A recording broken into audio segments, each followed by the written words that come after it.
On this episode, we're joined by author Patrick Winn to talk about his new book, Hello Shadowlands. So if you want to learn more about Southeast Asia's huge and largely ignored criminal underworld, you'll dig this episode of the Bangkok Podcast.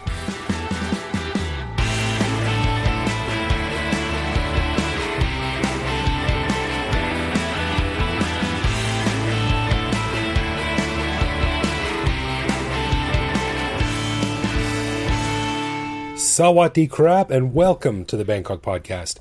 My name is Greg Jorgensen, a Canadian who came to Thailand for 4 months in 2001 with a friend. He left after 12 days, and I've been living 90 days at a time ever since. And I'm Ed Knuth, an American who came to Thailand on a 1-year teaching contract 17 years ago, fell in love with the Aedes aegypti mosquito, and never left.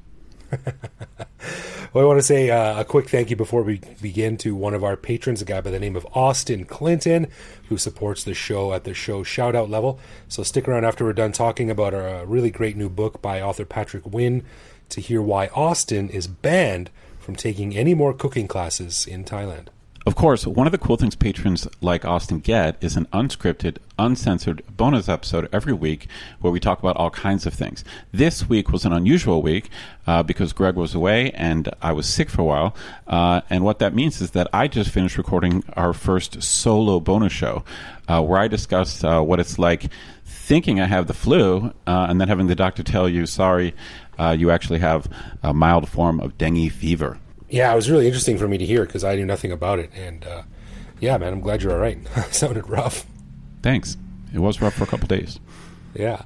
All right. Well, before we jump into it, you might remember that we said we'd send a gift to our 100th patron. And bam, a few new people came on board. And a lovely woman by the name of Maria Ignasheva was number 100. Awesome. Yeah. She lives in Moscow, Russia with her partner, and is planning their second trip to Bangkok next year for their honeymoon.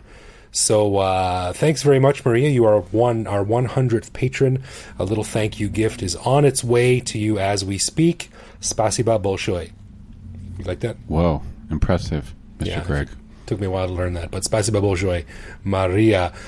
All right, on this episode, we are very psyched to have Patrick Winn on as a guest. Patrick is the author of a new book called Hello Shadowlands, a deep dive into the booming underworld of organized crime across Southeast Asia, a $100 billion trade that deals in narcotics, animals, and people, and the staggering human toll that is being steadily ignored by the West. Patrick's about to head off on a big book tour in the USA, but he joined us to talk about his experiences hanging out with drug lords, dog snatchers, and human traffickers, and how his experience researching and writing the book opened his eyes to an entirely different side of Bangkok, Thailand, and Southeast Asia as a whole. And just a really quick note, we recorded this remotely for this episode, and one of the mics was acting up a little bit, so you might hear some slight background noise on the track that Ed and I speak on, but thankfully Patrick does most of the talking. So with that out of the way, here's our interview with Patrick Winn.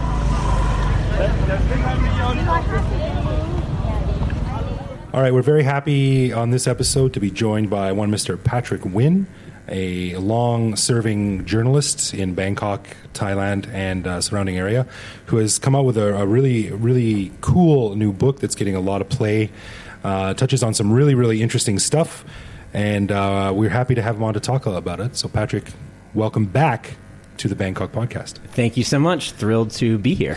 So you have already been on the podcast. You were on season 1, episode 11. You are a guest talking about what it's like being a journalist in Bangkok. And now you're back talking about what it's like being a successful published author in Bangkok. Sure. I am still a journalist in Bangkok. Having been a journalist in Bangkok for 10 years, which I do consider an achievement because it's grueling out there in this industry. Yeah, well, I hesitate to call myself an ex-freelance journalist, more of an ex-freelance hack/writer. Yeah, it ain't easy. But you've come out with a really interesting new book. It's called Hello Shadowlands, and it's getting a lot of play on Twitter, a lot of play on blogs, and various newspaper reviews are calling it a really good read. Sadly, I haven't read it yet. Ed, neither have you. But it's okay. You're going to hear all about it. Well, that's great. This is the audiobook version. The bonus version. Yeah, exactly. Well, we wanted to get you on the show before you head off on a book tour in a few days.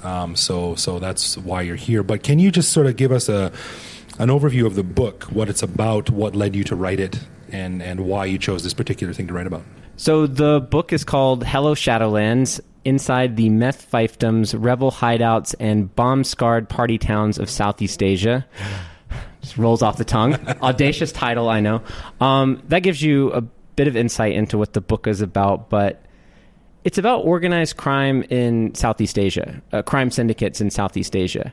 And you might slot that on, say, the true crime shelf at the bookstore, but I consider it sort of the anti-true crime book, because instead of focusing on deranged minds or deranged killers or mafia with ice in their veins, which is sort of the typical true crime approach, I'm actually very, very interested in relatable people in extreme circumstances who have decided to go outside the law. So that meant spending time with drug traffickers, drug dealers, vigilantes, and other people who are tangled up in the underworld. So does that mean that to some extent you sympathize with a lot of the subjects you wrote about? Very much so. If you read this book and you put it down thinking that you've just read stories of black-hearted villains, then I've utterly failed. Often when someone has explained to me why they have gone outside the law, I, not always, but often think, I might have done that if I were in that situation. I see. But there must be some truly bad people at the top of these organizations, right? Yeah. There's also some truly bad people on Wall Street. So I think that you can find evil anywhere. And yet there were some people that I've met that really chilled me and disturbed me. I have to say that I can't think of too many people I've met who are deranged or seem motivated by evil. Even people that are hurting others, they have a way of justifying it. They think they're hurting strangers to help someone they love. Or maybe they're swept into crime because their family has brought them into it. Or some people are just compelled by raw greed, and some people just don't want to be poor anymore. So I like to sort of hit people over the head with what the person has done, and then give you more context and details until you think, oh, got it. That doesn't seem so deranged at all. Interesting. No, I've known you almost your whole time here. We go back. We've been friends for 10 years or close to. Yeah. And I've noticed in that time that you've sort of your writing about Burma and Myanmar has definitely increased. You've been writing some really cool stuff about there. Correct me if I'm wrong, but I think that a lot of those stories and experiences were kind of the impetus for this book coming about. Like, what was the point where you said, "Man, I got to write about this in a real long form"? Yeah, sure. Burma, Myanmar, probably the most fascinating country in Asia, if not the world. I've always been incredibly compelled by that place. I think when I started to really look into the drug lords there's like empire of methamphetamine there, I realized that this was a massive story that very few people understand, that the mass media, diplomats, Netflix hasn't done a series about it. Like every institution that molds our thinking has dropped the ball on this. And the world's largest meth market, largest in the world, it's no longer in Mexico, it's in Myanmar, and it shapes all of Asia. And I wanted to really get in there and dig out the stories from that meth empire. So some of our listeners might not be familiar with even basic politics of Burma. I'm certainly no expert. But can you explain for a second just how weird it is there? I know that the central government really is not in control of all the territory. So, I mean, and that's a key thing to realize, because that's not normal in most nation states. Can you explain the background a little bit? Yeah, sure. As in India, the British Empire went in and drew a line, drew the borders of this country in a way that were almost priming the country to fail, because you had all of these different ethnic groups, many of them armed, The majority population are Burmans. That's the name Burma, or Burmese people. And then the minority populations exist often in the mountains, in the hills, towards Thailand and China. And they don't particularly like being told what to do by the dominant population, the Burmans or Burmese. And the Burmese... The army is located in the central part of the country, and it is the army's undying wish to maintain order and conquer the entire rest of the country. So it's primed for civil war, and that creates a lot of unrest and instability. Now, if your college roommate or, your aunt went to Burma and said, I had a really great time. We went to some temples and we ate some food, and the people were really lovely. Believe her, she probably had a great time. That's sort of the coffee table version of Burma. And she almost certainly went to central Burma, the uncontested part where the army has full control. Unless your college roommate or aunt is highly adventurous, they probably did not go to the mountains, which are experiencing a lot of unrest, civil war, and this is where all of the drug labs are. I see. Okay. So I'm concerned that some listeners may be hearing this and picturing that crystal-y stuff on Breaking Bad. Okay. That's crystal meth, and they do make that as well.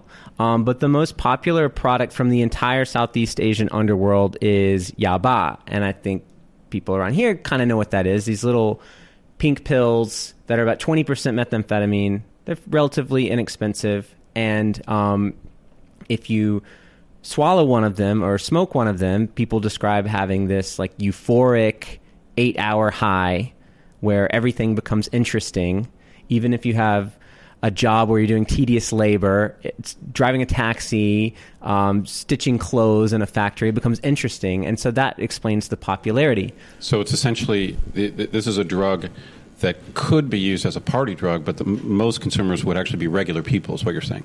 I don't know what the split is between who's taking it to work and who's taking it party. I know a lot of people are taking it to work, right, in addition to partying. And I don't know how many people, say, in the United States, another large meth market, are taking it and going to work. Yeah, I think in the States it would be not that many, I think. I would hope so, yeah. Yeah, but I remember reading just years ago how popular it was among like truckers in Thailand, and Thailand has a large night working segment of the economy. A lot of people work at night, and I think Yaba is pretty popular with them. Absolutely. This is a stat. You asked like what drew me into this world. There's a stat that absolutely blows my mind. Every year, the meth labs in Myanmar are cranking out more than 2 billion meth pills per year. And that is more coffees than Starbucks serves in a year worldwide. That's more. McDonald's doesn't sell that many Big Macs in a year. The scale is utterly astounding. And to my unceasing frustration, I just think, why is no one paying attention to this? And why is nobody going up there and hearing the stories that revolve around this dark industry? That's insane. Now, that much product being pumped out of one place has got to have a pretty big effect on the country surrounding it. Myanmar is touched by India, Bangladesh, Thailand, Laos, and China. So can you talk a little bit about what effect this has on the other countries, and what kind of crime does it drive? What kind of economics is it touching here? Sure. I should just really emphasize that it's booming every year. And the reason it is because, well, China is soon to become the world's largest economy. So that's a lot of people that can now afford drugs. Bangladesh has seen its seizures of these pills go up by 80,000% in the last decade. It's all coming from Myanmar. Thailand, of course, has had a market for this stuff for years and years and years. And so I don't know if this is a great analogy, but you could sort of see the analogy between Mexico and the U.S. You have the country that has some quasi-anarchic areas where drug lords are able to maintain control and run those areas like their little fiefdoms. And then you have a country next door that is comparatively wealthy, or at least has people that can afford it. That's your Thailand, that's China. And so it's a perfect setup up in the mountains, you make the drugs, and then down there where people have most of the jobs and have most of the money, they buy the drugs. Well, are neighboring countries consuming all those pills, or they're trying to, or do they try to get them out of Southeast Asia? Are they trying to get them to Suvarnabhumi or down to Lam Chabang? Is that one of the goals? If there is a market, I mean, I think it would be, you'd be a really bad smuggler if you were trying to get it out through Suvarnabhumi. Not that it doesn't happen. How do they get it out? So let me draw a comparison between the old days and the new days. So back in the day, when the main product was heroin, they would literally strap it to a mule and walk it down the hill and get it to Thailand. And then they would have to often ship it all the way to a country like the U.S., where that's where the money was. But then it still has to go through a Thai port, so they'd get it to Lam Chabang. And yeah. So now there are more paved roads. China is underwriting a lot of infrastructure in this area. There's more highways, ports, railways. There's so many more ways to get it from point A to B across terrain that would previously be very, very difficult. And they don't have to, here's the thing, they don't have to ship it outside the region as much as they would have, say, 30, 40 years ago, because the consumer markets are so big here. I mean, you can have the world's largest meth market in Asia, and it's just being sold to Asian consumers. Wow. Now, we could talk endlessly about Myanmar, but your book deals with several different countries. Is that right? Yes. Yeah. Can you just maybe run through, give us an overview of the range of stuff in the book? Totally. I'll explain what I write about in Myanmar briefly and then move on to the other countries.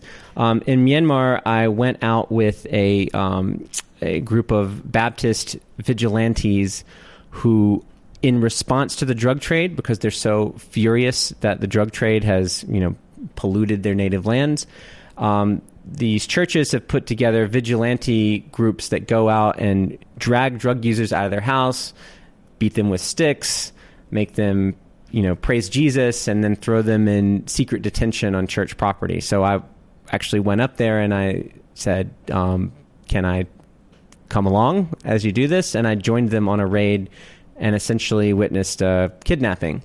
So that was how I approached this drug issue. Otherwise, it turns into me reciting a bunch of, mind-blowing statistics, but you don't get that human element. I wanted to show how this is causing social upheaval. I'll run through a few others. In Vietnam, I went to this village that was really under siege by bandits. And these motorbike bandits were specifically stealing people's pets, their pet dogs. I think we've all heard the very sensationalized stories from Vietnam about people eating dog. Okay, right. It happens, big deal.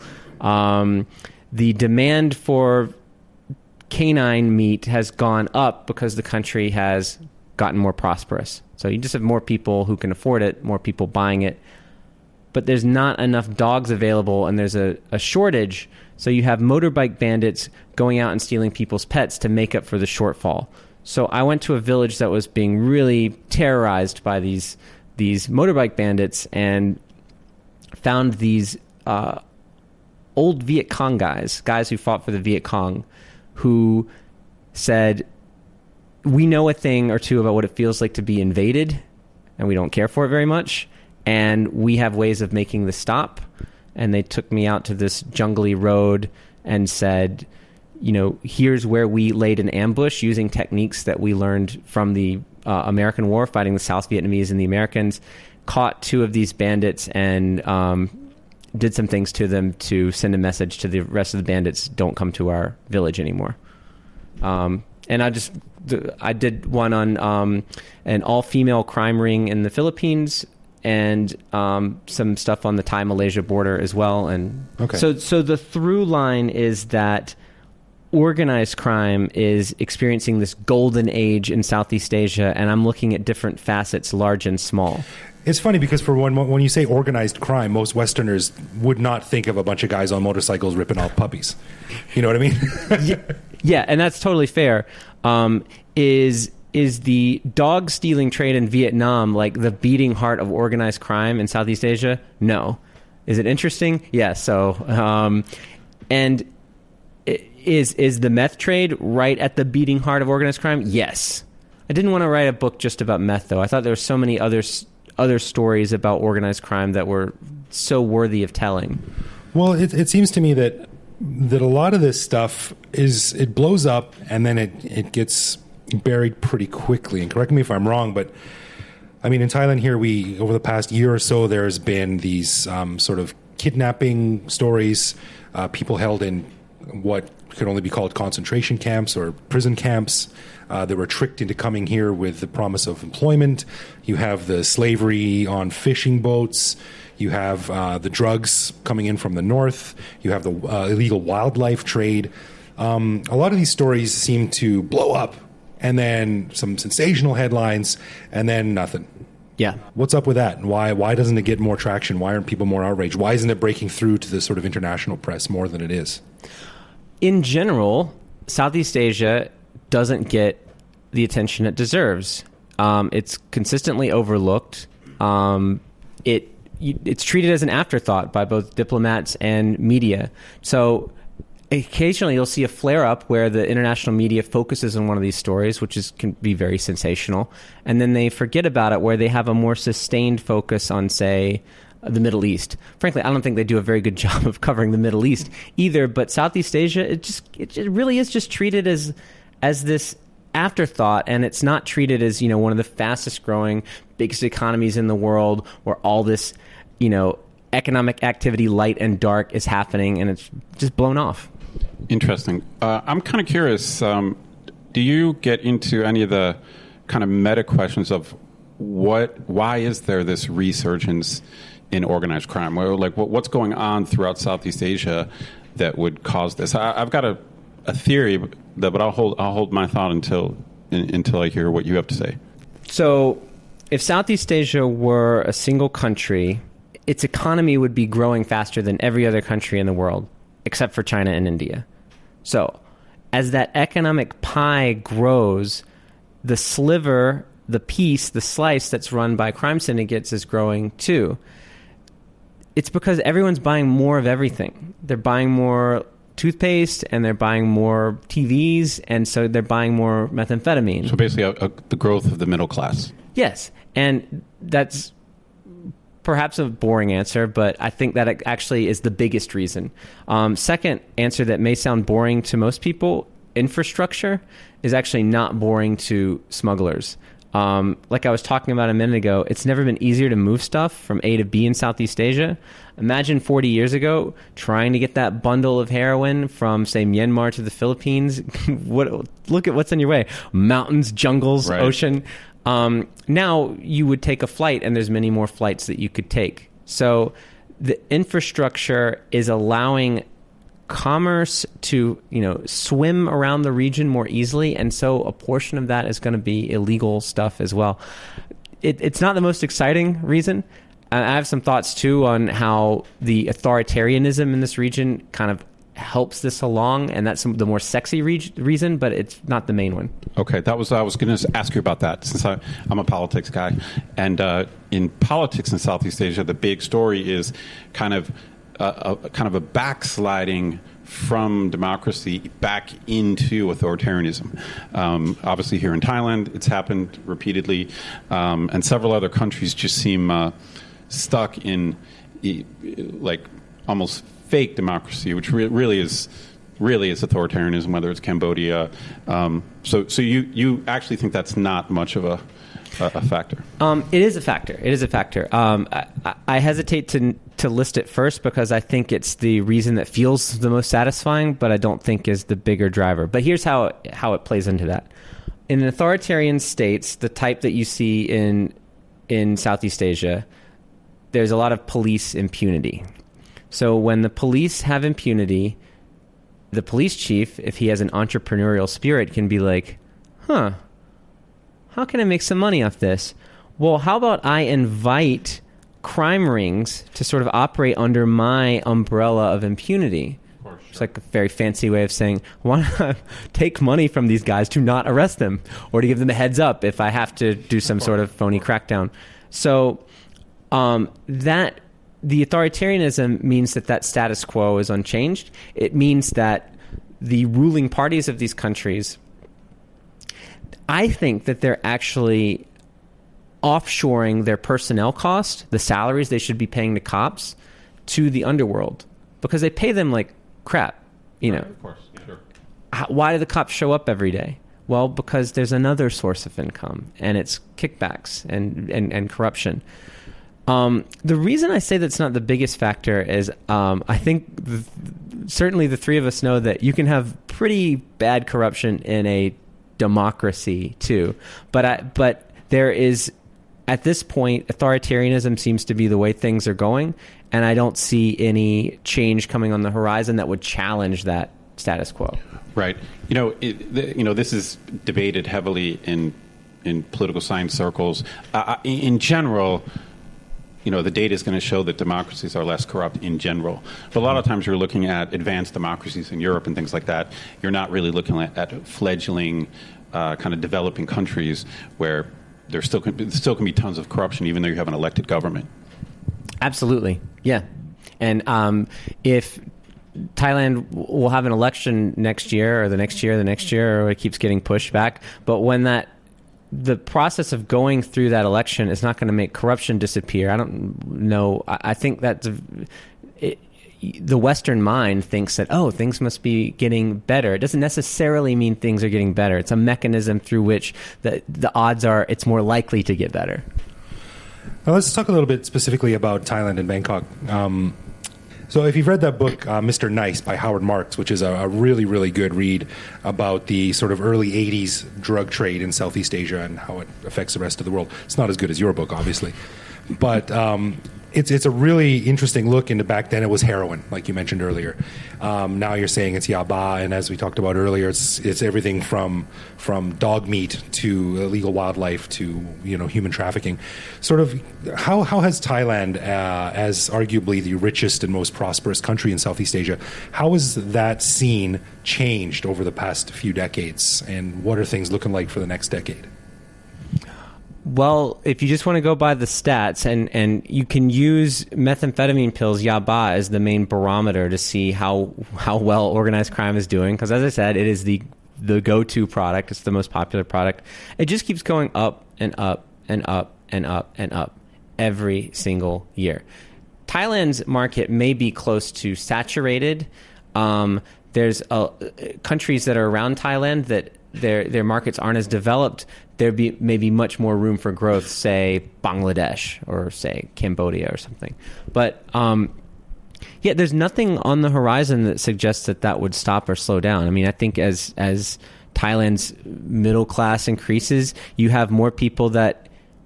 All right, let's just talk about what Thailand has been through and how it relates to crime. 30, 40 years ago, the average person in Thailand was living on a farm. You live on a farm, you kind of grow what you eat. You don't necessarily have to handle much cash. It's a little ways to get to the town, which is the place where you buy stuff. That's not a really good environment to sell anything, let alone drugs. Now more people want to live in a city. They're touching cash all the time. They get their nourishment from 7-Eleven. They have opportunities to be around more people and be around markets that are both legitimate and black markets. And so as long as that phenomenon continues, there will be more people buying illegal stuff.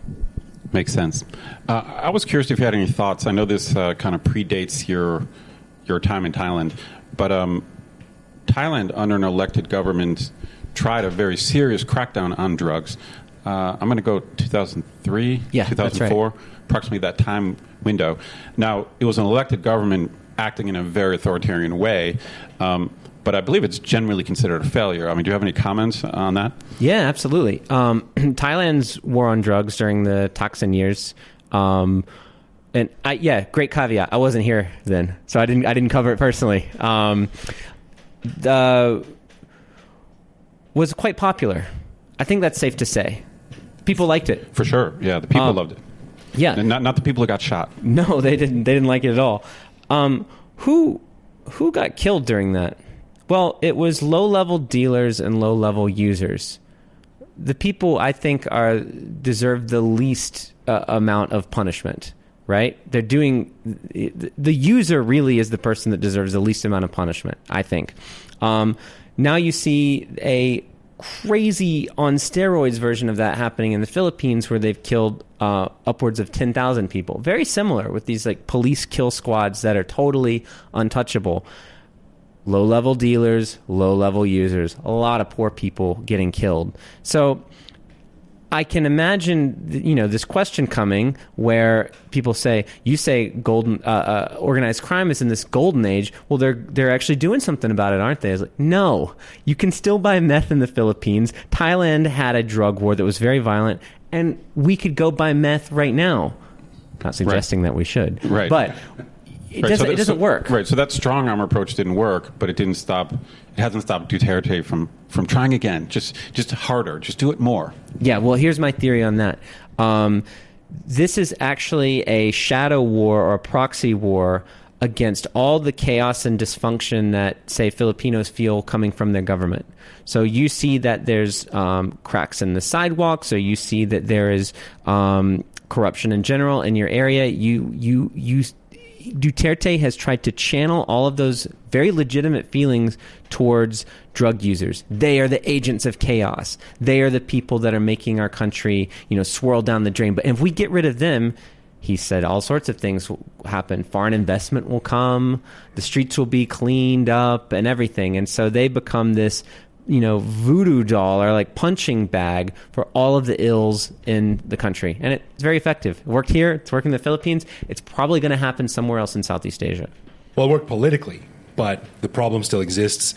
You kill 10,000 drug users, 10,000 new ones will just step into their place. So absolutely, yeah. It works politically. It has been really good for Duterte's popularity. As I understand, it was quite good for Thaksin's popularity. Does it sever the arteries of the drug trade? Absolutely not, because the amount of meth that was being sold in 2003 during this drug war or right preceding it, there's so much more now. It's I don't want to throw out numbers, but much, much, much, much, much more. Well, you got to forget about the stress of all this stupid drug war. There How do you do that? Indeed. Booze and drugs. Indeed. So as we're wrapping up here, you've been here 10 years, just slightly less than Ed and I have. You've seen a lot. You've done a lot. My life is so boring. I have never met anyone who has done yaba or any similar drug. Most people I know have dabbled in a couple of the sort of lighter things. So I'm not good to answer this question, but how has your view of Thailand and Bangkok changed in the course of writing this book? Because you got a much deeper insight into the sort of behind the curtain goings on of these sort of shady underworld areas. Yeah, absolutely. I think it's that it has normalized to a certain extent people who are doing these things that are seen as so awful when you read the newspapers. You read the papers, you think that all meth users are violent degenerates or rapists or, it's just a catch-all for all that is bad. Well, the thing is, what I've learned is you probably do know someone who has used yaba, and it might actually be, the woman in your office that you least suspect. Interesting. It could be someone who is really trying to raise their kids and has this problem, and they kind of lapse back into it and lapse back out. And we have to stop seeing, drugs, again, are the heart of this story. We have to stop seeing these people as freaks and degenerates because it's far more common than you think. And so I personally, I don't like to see anyone being thrown in a cage because of drug use. And I've been to prisons in Thailand, specifically women's prison in Thailand. Thailand has one of the highest female incarceration rates in the world. It's like neck and neck with the U.S. Who do you think they learned it from? And if you look, 8 in 10 of those women are in there on drug charges. And they get thrown into these cells where they are mashed up against each other. There's no room. It's overcrowded. There's just one fan swirling about overhead. Fortunately, I've started to talk to some, old hardened Thai drug warrior cop guys who have said, enough. We want to turn this ship around. We want Thailand to not keep going down this path, but it's still an uphill battle. But yeah, to answer your question, drug users aren't violent weirdos. They are people that we know, even if we don't know that we know them. Right. Yeah, like I said, I think yaba in particular is pretty deep into like kind of non-criminal culture. It's pretty common.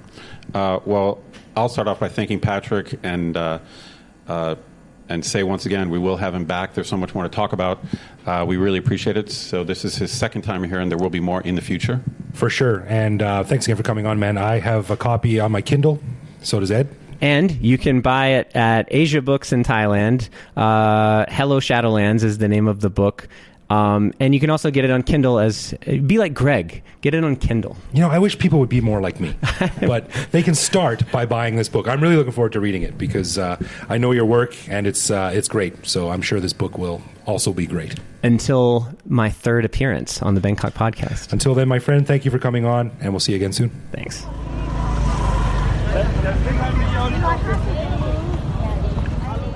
Wow, it's amazing that we both knew him 10 years ago. And obviously, I always thought he was a cool, interesting guy, but he really went on to do intrepid reporting. Yeah, it's been amazing watching his writing and his career sort of expand over the years. Like I remember when he first started out and he was just basically covering stuff locally, and then he started writing a lot more about Myanmar and in Burma and other places, and he's built up a pretty impressive list of stories and contacts, and this book looks like it's going to be great. I'm looking forward to reading it a lot. I downloaded it on my Kindle just when we were done his interview. So yeah, I got it on my Kindle. I'm psyched too. Yeah, very smart, interesting dude. Yeah, and he did a live sort of Q&A session at the Foreign Correspondents Club, and if he does any more of those, I highly recommend you go and listen to him speak because he's a very compelling speaker, a really interesting, smart guy. So, yeah, thanks a lot to Patrick for coming on, and best of luck with the book, buddy. No doubt. All right. Let's coat ourselves with juice from the love, loathe, or leave tree, where one of us surprises the other with a particular aspect of living in Bangkok, which we then discuss and decide if it's something that we love about living here, loathe about living here, or hate so much that it makes us want to leave forever. And this week, it's my turn. Are you ready, Ed? All right, I guess I am. All right. I'm sure you've been in these places. Even though you don't eat meat, you still must order some pizza from time to time. I do. You get it, and you're all hungry, and your mouth is watering, and you're ready, and you open the box, and you see corn. Yes. Corn. The problem, I'll focus on corn, but this is the problem of the unexpected pizza topping, you could call it. Now, I actually, I'm glad you used corn as the example, because that was the first one that shocked me when I came to Thailand. Because I remember where I worked, they used to order pizzas after classes were finished, kind of like for the students, like a bonus pizza. So I wasn't picking out the pizzas, and I remember after being in Thailand for a couple weeks at one of these like post-class parties and opening up the box and, like you pointed out, seeing corn on a pizza. I gotta say, I don't love it. It's a loathe. I think what goes on pizzas is highly region specific. I'm an American, and I'm used to what is normal in the States, and I know other countries that they do different things. It took me a long time to accept like the Hawaiian thing with like pineapple and ham. That's the thing, man. Like that's a lot of places that's called a Canadian pizza, ham and pineapple. That's right. So no, what I'm saying is I actually saw that in the States. Now, so it's like I got a little preview for that. But yeah, corn does not work for me at all. It doesn't work. It's just, it's not something I can really adjust to. I don't want it on pizza. I'm kind of picky about what I like. Even though it is, vegetarian and it's healthy and all that kind of stuff, I just don't like the feeling of it, the crunchiness of it. I got to say, it's a loathe. Yeah, I'm with you, man. It's weird because I like corn on its own. Corn on the cob, or those things. Have you seen those places, like if you're at a temple fair or something, you can buy like a cup of corn with a big spoon of melted butter on it? Yes. Like corn kernels. Like it's really good. I love it all. But on pizza, it just doesn't jive with me, man. I think it's weird. It looks weird. It tastes weird, and it's not a pizza topping. It's a side. I mean, in a way, we're sidestepping the even bigger issue, which I guess I could be ruining a future love, loathe, or leave, but when I saw like ketchup being delivered with pizza, little ketchup packets. That was might even have been a bigger shock than the corn. I'm sort of sad and embarrassed to admit, but I did try ketchup on pizza one time. Damn if I didn't like it. Oh man, I've never crossed that line. I never crossed the ketchup line, man. That's pretty. I took one for the team. I got to admit, I did cross the putting beer in ice line. I remember when I first came here and I said I will never put beer in ice ever, and I think I snapped after about 5 years because it's so. Right. I just snapped like a dried twig. It's just so damn hot out, and the ice makes it colder. I'm sorry. It does make sense. Yeah. But corn, I've never crossed that line. I won't do it. Good for you, man. Stay strong. So as we mentioned at the beginning of the show, we'd like to say thank you to Austin Clinton for lending us his support at the show Shadow Level. And Greg, what did you find out about Austin? Man, I found out something weird, man. This is a story. Check this out. So I was chatting with Austin, and he mentioned he loves traveling, cooking, and the outdoors, which, makes sense. Everyone loves those things. It seems fairly benign, almost boring, one could say, Ed, almost boring. But then I got to thinking about some recent news that I remember reading here in Thailand. Did a little bit of Googling. And Ed, I think Austin is an escaped criminal. Oh, really? Yeah. But you might remember a few months ago, there was a fire on Khao San Road that destroyed 3 businesses. And then a few weeks later, I read an article about some crazy foreigner running around the hills in northern Thailand hiding from people. And then I read a story in Khao Sat English about the fire, and it hit me. Our friend Austin is the culprit. He started the fire. Whoa. Yeah, it's crazy. So the story on Khao Sat said the fire destroyed a cooking school. Obviously, Austin traveled to Thailand, his first love, to take a cooking class, his second love. And when the fuzz came looking, he escaped up north to the outdoors, his third love. And the thing that tied it all together for me, no joke, the Khao Sat story says the fire started at 4:20. Whoa. Now, given that Austin is from Florida, America's wackiest state with a history of glitzy drug gangs, I propose that Austin was taking a break from cooking to enjoy a bit of wacky tobacco when the ashes from his joint started the fire, leading to his escape up north. So Austin, buddy, if you're listening, do the right thing, turn yourself in, and we promise that we will send you tapes of the podcast in jail. Wow. I guess we've got all kinds of listeners. Yeah, man, it takes all types, but hey, we don't discriminate. If you want to support the show, you just go right ahead. Okay, before we wrap up, I'd like to give a special thanks to all of our patrons out there in the big wide world. As you know, we don't run ads or have official sponsors for the show, so we really, really do appreciate the support we get from our patrons. And if you want to get in touch with us, we are at Bangkok Podcast on Facebook and Twitter, or you can send us a message via the contact form on bangkokpodcast.com. We always write back. If you write it, we will answer it. And you can also find us on the Line app, where we post each episode and carry on conversations with our listeners. That could be you. You can also reach out to me directly on Twitter if you want, where I am BKK Greg. So thanks for listening, everyone, and we will see you back here next week. Thanks, folks.